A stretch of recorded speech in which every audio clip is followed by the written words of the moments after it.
कि ये आप भी मानते हैं कि हॉर्स ट्रेडिंग होगी। प्रयास तो इसका मतलब शुरू हो चुका है, क्योंकि 16 मार्च को इसका फैसला होना है। क्या प्रयास हो चुका है, क्या ऐसा इनपुट है?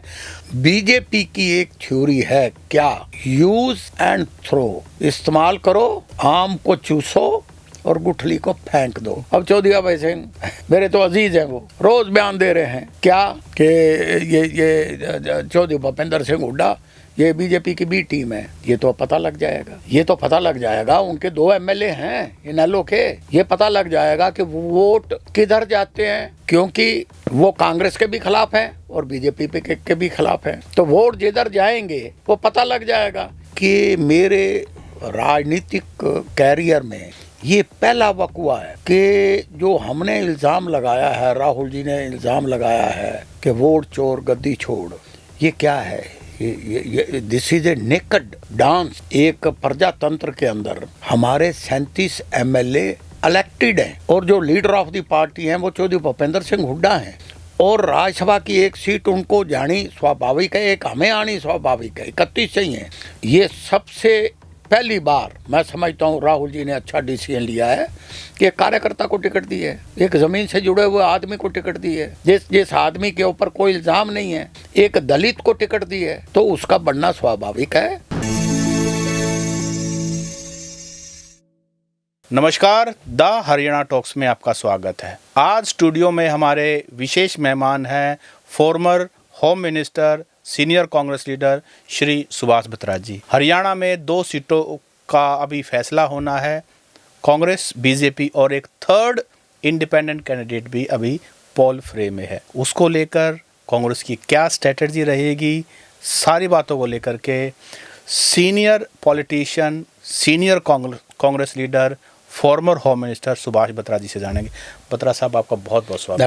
धन्यवाद, आपका बहुत बहुत शुक्रिया। बत्रा साहब, राज्यसभा की सीटें हैं, अगर आंकड़ों को देखें, एक बीजेपी की, एक कांग्रेस की क्लियर सीटें हैं, इसमें कोई इफ एंड बट तो है नहीं। फिर भी तीसरे बीजेपी की तरफ से, क्योंकि वो उपाध्यक्ष है, उनके एंट्री का क्या मतलब देखते हैं आप? देखिए, जैसे कि आप कह रहे हो कि बिल्कुल अगर आंकड़ों का खेल देखो तो एक सीट बीजेपी को जानी चाहिए, एक सीट कांग्रेस को आनी चाहिए। ठीक है, बराबर के वोटिंग, 31 उनको चाहिए, 31 उनको चाहिए। लेकिन जिस तरह से तीसरा कैंडिडेट सतीश नांदल जी खड़े किए हैं, वो बीजेपी की प्रदेश कार्यकारिणी में वाइस प्रेसिडेंट है जी। तो उन्होंने अपनी मंशा तो जाहिर कर दी कि दोनों कैंडिडेट उनके हैं। और मैं ये कहता हूँ कि मेरे राजनीतिक कैरियर में ये पहला वक़्वा है कि जो हमने इल्ज़ाम लगाया है, राहुल जी ने इल्ज़ाम लगाया है कि वोट चोर गद्दी छोड़, ये क्या है?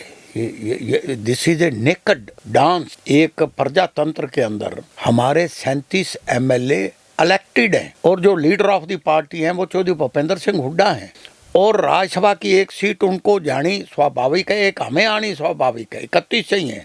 लेकिन वो कैंडिडेट दूसरा भी खड़ा कर रहे हैं, किस लिए? हॉर्स ट्रेडिंग, यही ना, पाला बदल। मैं चौधरी भजन लाल के कैबिनेट में वजीर रहा हूँ, उस वक्त कितने बड़े बड़े ये इल्ज़ाम लगाया करते थे। आज अपने गिरबान में झांक के देखें, क्यों खड़ा किया आपने दूसरा कैंडिडेट? वजह क्या? कल सेतिया जी के मकान पर, चीफ मिनिस्टर गोकुल सेतिया के मकान पर मुख्यमंत्री जी उसके घर पे निवास पे जा रहे हैं, जबकि राज्यसभा का नॉमिनेशन फाइल हो चुका है। इसका अर्थ क्या निकालना चाहिए? मेरा ये मानना है, एक भी वोट का फर्क नहीं पड़ेगा। नोट कर लेना मेरी बात, मैं दावे से कह रहा हूँ। हमारे कांग्रेस के एमएलए पार्टी के साथ खड़े हैं। ये सबसे पहली बार मैं समझता हूँ राहुल जी ने अच्छा डिसीजन लिया है कि कार्यकर्ता को टिकट दी है, एक जमीन से जुड़े हुए आदमी को टिकट दी है, जिस आदमी के ऊपर कोई इल्जाम नहीं है, एक दलित को टिकट दी है, तो उसका बनना स्वाभाविक है। तीसरी बात मैं साथ ही साथ कह देना चाहता हूँ, अब चौधरी भाई सिंह मेरे तो अजीज हैं, वो रोज बयान दे रहे हैं क्या कि ये चौधरी भूपेंद्र सिंह हुड्डा ये बीजेपी की बी टीम है। ये तो पता लग जाएगा, ये तो पता लग जाएगा, उनके 2 एमएलए हैं इनेलो के, ये पता लग जाएगा कि वोट किधर जाते हैं, क्योंकि वो कांग्रेस के भी खिलाफ हैं और बीजेपी के भी खिलाफ हैं। तो वोट जिधर जाएंगे वो पता लग जाएगा। इसलिए मैं समझता हूँ, मैं इन नटशल बताना चाहता हूँ कि ये एक्सपोजर है बड़े बड़े लीडरों का कि कौन कहाँ खड़े हैं, कौन किधर जा रहे हैं, कौन जीरो टॉलरेंस की बात करते हैं, कौन हॉर्स ट्रेडिंग कर रहा है। ये इसका एंड है, आप देखना, इसमें बड़ा एक्सपोजर होगा। बत्रा साहब जी, मैंने आपको ध्यान से सुना। एक तो ये बात समझ में आती है कि ये आप भी मानते हैं कि हॉर्स ट्रेडिंग होगी। जी, प्रयास तो इसका मतलब शुरू हो चुका है, क्योंकि 16 मार्च को इसका फैसला होना है। जी। क्या प्रयास हो चुका है, क्या ऐसा इनपुट है? अगर आप बीजेपी को जिम्मेदार ठहराते हो इस हॉर्स ट्रेडिंग का, खरीदार की जहां तक आपने वो अकाउंटेबिलिटी सेट करे हो, जो खरीदे जाएंगे, जिनको खरीदा जाएगा, क्या उनकी कोई जिम्मेदारी नहीं है? गोकुल सेतिया अगर ना बुलाए तो मुख्यमंत्री उनके निवास स्थान पर क्यों जाएंगे? जी। बुलाया है तभी गए हैं, और वो तो बड़ी शान से मुख्यमंत्री की तारीफ कर रहे हैं, फिर बाद में रील भी शेयर कर रहे हैं।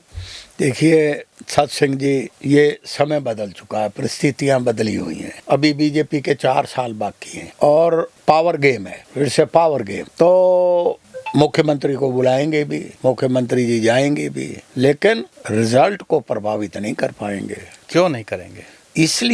इसलिए कि बीजेपी अपनी कार्यशैली से एक्सपोज हो चुकी है। आज किरण चौधरी कहाँ खड़ी हैं? उनकी बेटी मंत्री हैं। आज धर्मवीर कहाँ खड़े हैं? MP आज जरा इनके मन से तो जाके पूछिए। रमेश कौशिक कहाँ खड़े हैं?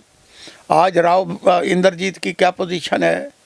चौधरी बरिंदर सिंह 10 साल घुमाए, बीजेपी की परिक्रमा कराए, आज वो कहाँ खड़े हैं? कांग्रेस में। आज वो क्या बोल रहे हैं? मेरे कहने का भाव ये है, जो बात मैं कहना चाहता हूँ, बीजेपी की एक थ्योरी है, क्या? Use and throw. इस्तेमाल करो, आम को चूसो और गुठली को फेंक दो। बत्रा साहब ये बताइए कि ऑफर क्या है, कितने करोड़ रुपए मार्केट में विधायक के लिए? अगर आप ये कह रही हैं हॉर्स ट्रेडिंग होने की प्रोबेबिलिटी है, तो क्या ऑफर किया जा रहा है विधायकों को? कितने करोड़, या सीट, या कोई ईडी सीबीआई का डर, क्या यूज किया जा रहा है? हर हथकंडा यूज किया जा रहा है। साम दाम दंड भेद। हाँ, सब यूज कर रहे हैं। ये कितने करोड़ का? मेरे से क्यों करवाओ? देखो इसीलिए आप बैठे हैं ना, मेरे को सारा पता है, लेकिन इसके जो आर्किटेक्ट हैं, इनके जो इस सिस्टम को चलाने वाले जो लोग हैं, वो दिल्ली बैठे हैं। दिल्ली से कार्रवाई हो रही है। आपने देखा नहीं, एक इंटरव्यू में मैं देख रहा था यूट्यूबर को कि सेतिया जी के बाहर निकलते ही उनको दिल्ली से बुलावा आ गया है। मुझे ऐसा भी लगता है कि आज लास्ट डेट है विड्रॉवल की। ये भी हो सकता है कि वो जब देखें कि धरातल में कुछ नहीं है तो कैंडिडेट को वापस भी बुला सकते हैं। सतीश नांदल को। हाँ जी।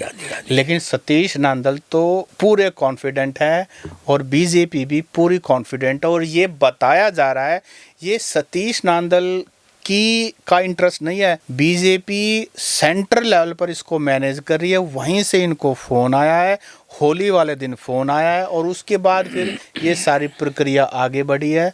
ऐसा बताया जा रहा है कि सारी चीज़ ऑलरेडी सेट है, और विधायकों की सेटिंग पिछले 6 महीने पहले ही कर ली गई थी। सत्संग जी, मैं आपको बताऊं, निचोड़ की बात, जितना मेरा एक्सपीरियंस है, बीजेपी का एजेंडा है कास्ट पॉलिटिक्स, भाईचारे को बिगाड़ना, कास्ट की पॉलिटिक्स के ऊपर राजनीति करना। रोहतक जो है, दिस बेल्ट, झज्जर, सोनीपत, रोहतक, ये जो बेल्ट है, ये जाट डोमिनेटेड बेल्ट है, और यहाँ हमने कैंडिडेट दलित खड़ा कर दिया, और यहाँ सतीश नांदल को खड़ा करने का पर्पस क्या है? वो आपने चंद रोज पहले मनीष ग्रोवर के बयान से आपने सुन नहीं लिया था कि मनमोहन गोयल को मैंने जिताया है, और वो जिताया कैसे है कि सतीश नांदल के बेटे को खड़ा किया जो कि इनेलो में था, जाटों की वोट डिवाइड करने के लिए। वही गेम प्लान, वही खेल दोहराया जा रहा है। क्या? जाट दलित कास्ट लाइन को, जहां चौधरी भूपेंद्र सिंह हुड्डा जिस इलाके से बिलोंग करते हैं, जहां से वो 5 बार के मेंबर पार्लियामेंट रहे हैं, जहां 6 बार एमएलए रहे हैं, जहां उनका बेटा 5 बार का मेंबर पार्लियामेंट है, और उनका बेस, उनका जो रूट्स इस इलाके के अंदर गहराई से अंदर गए हुए हैं, उनको क्यों? उनका candidate party, he is a disciplined man, party का कैंडिडेट आया है, दलित आया है। भूपेंद्र हुड्डा अपनी जान की बाजी लगा के भी एक भी वोट नहीं जाने देंगे इस बेल्ट के अंदर। लेकिन दूसरी तरफ बीजेपी का गेम प्लान क्या है? जाट वर्सेस दलित। आप ये बताइए, this is there politics. Bhupinder Singh Hooda ये उनकी राजनीति है, ये उनकी राजनीति बत्रा है। साहब, भूपेंद्र सिंह हुड्डा इतने ही ताकतवर हैं, इतने ही पकड़ है उनकी अपने विधायकों पर, तो फिर डर किस बात का? बीजेपी कोई हथकंडा कौन अपना कह रहे? रहा है? मैं तो कह रहा हूँ आप कह रहे हैं हॉर्स ट्रेडिंग, ये करना चाहते हैं, मैंने ये नहीं कहा। तो ऑफर तो दिया होगा। ऑफर ये देंगे ये, क्योंकि इनके करेक्टर में है। लेकिन मैं इनपुट तो ये है कि 6 महीने पहले ही सेट हो चुका है। लेकिन मैं एक बात बताना चाहता हूँ, मुझे एक बात की पार्टी से बड़ी खुशी है। मेरी चंद रोज पहले मैडम शैलजा जी से भी बात हुई। लोग तो उनके डिफरेंसेस की बड़ी बातें करते हैं, मैं ऑन रिकॉर्ड कह रहा हूँ, मेरे को शैलजा बहन जी ने भी कहा कि मेरे से किसी ने सवाल किया कि अब की बार कहीं चौधरी भूपेंद्र सिंह हुड्डा तो नहीं कोई 19-20 कर देंगे। बोली, मैंने उसको धमकाया, खबरदार, चौधरी भूपेंद्र सिंह कांग्रेस पार्टी के कैंडिडेट को जिताने में एक भी कसर नहीं छोड़ेंगे। और मैं भी इस मामले में सारे पार्टी के लीडर इकट्ठे हैं और एकजुट होके अपने कैंडिडेट को 100% जितने हमारे वोट हैं उतने मिलेंगे। तो आर के आनंद वाले मामले में क्या हुआ था? मैं उसके पीछे हिस्ट्री में नहीं जाना चाहता। वही भूपेंद्र सिंह हुड्डा है। मेरी यादाश्त उम्र के हिसाब से थोड़ी सी कम हो गई है। पॉलिटिशियन, ये तो पॉलिटिकल जवाब हो गया जी। आप ऐसी जगह अब सवाल आर के आनंद मेरे दोस्त हैं, मित्र हैं। कुछ कमियां उस साइड पे भी रही होंगी, कारण है उसके पीछे, क्योंकि वो पहले इनेलो में थे, इनेलो की टिकट पे फरीदाबाद से चुनाव लड़े थे। कुछ ना कुछ चीजें मैं उनको उन बातों को ये भी कहा जा रहा है कि करमबीर बोध जो है वो भूपेंद्र सिंह हुड्डा की पसंद के कैंडिडेट नहीं है, हालांकि वो अब कांग्रेस पार्टी के ऑफिशियल कैंडिडेट है। हुड्डा साहब उनकी पूरी मदद करें, सही बात है। इस बारे में कितनी सच्चाई है कि भूपेंद्र सिंह हुड्डा चाहते थे राव दान सिंह को या किसी और को टिकट मिले? देखो, मुझे इसका तो पता नहीं है, लेकिन कल भी बोध साहब यहीं आए हुए थे, रोहतक आए हुए थे शहर के ऊपर, उनसे मिले वो। तो कैंडिडेट सबका यही है और सिंसियरली सारे काम करेंगे, एकजुट होकर लगे हुए हैं, नंबर 1। नंबर 2, मैं ज़्यादा तो नहीं कहना चाहता, हमेशा पार्टी हाई कमान सबसे सलाह मशवरा करके कैंडिडेट का चयन करती है, तो उन्होंने चयन कर दिया। और मेरे तो ये समझ में नहीं आ रही, कभी अगर कोई बड़े कद का आदमी राज्यसभा में भेज दो, जीवाओ कमाल है, वो तो सेटिंग करके आ गया। और अगर किसी कार्यकर्ता को पहली बार जमीन से जुड़े हुए एक दलित कार्यकर्ता को टिकट दी है, तो इसकी तो प्रेज होनी चाहिए। मुझे नहीं समझ। साहब ये बताओ, संजय भाटिया को बीजेपी ने अपना ऑफिशियल कैंडिडेट बनाया। संजय भाटिया करनाल से संबंध रखते हैं, मनोहर लाल खट्टर भी उस एरिया से आते। क्या आपको नहीं लगता ये एक बीजेपी हाई कमांड द्वारा एक अटेम्प्ट है खट्टर साहब के साथ साथ एक पैरेलल पावर स्ट्रक्चर खड़ा करने? मैं बताता हूँ, सुनो, मैंने पहले तो कह दिया, हमेशा कहता हूँ, बीजेपी की पॉलिटिक्स जात पात पे आधारित है, धर्म, कास्ट पॉलिटिक्स। संजय भाटिया जी को ये पुराने, मेरे टाइम में भी ये पानीपत से इनके पिताजी एमएलए होते थे, आरएसएस से जुड़े हुए आदमी हैं। तो मनोहर लाल खट्टर जी को के लिए इन्होंने अपनी सीट छोड़ी थी, उस एहसान का भी बदला इन्होंने उतारना था। तो जो भी है उनका चयन करना एक राजनीतिक एक कास्ट बात के ऊपर आधारित बात है। ये कह रहे हैं रोहतक से पूर्व मंत्री, बीजेपी के बड़े नेता, ये भी राज्यसभा के लिए दौड़ लगा रहे थे। तो फिर इनको, ये भी तो पंजाबी के बड़े नेता हैं। हाँ, नहीं, ये पंजाबी के, लेकिन इन्होंने कोई खट्टर साहब के नज़दीक भी हैं। खट्टर साहब के अब मेरे से एक इंटरव्यू अलग से करूँगा, मैं बताऊँगा आपको। खट्टर साहब रोहतक से चुनाव लड़ना चाहते थे।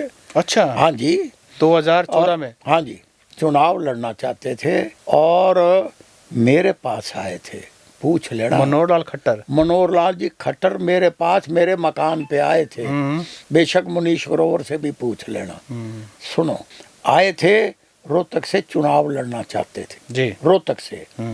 और मैं उस वक़्त हालात इस किस्म के थे कि मुझे बीजेपी, उस वक्त रामविलास शर्मा पार्टी प्रेसिडेंट थे और वो मुझे बीजेपी में लाना चाहते, डोरे डाल रहे थे, लाना चाहते। रामविलास शर्मा भी मेरे मकान पे आए थे, ओम प्रकाश धनखड़ भी मेरे मकान पे आए थे।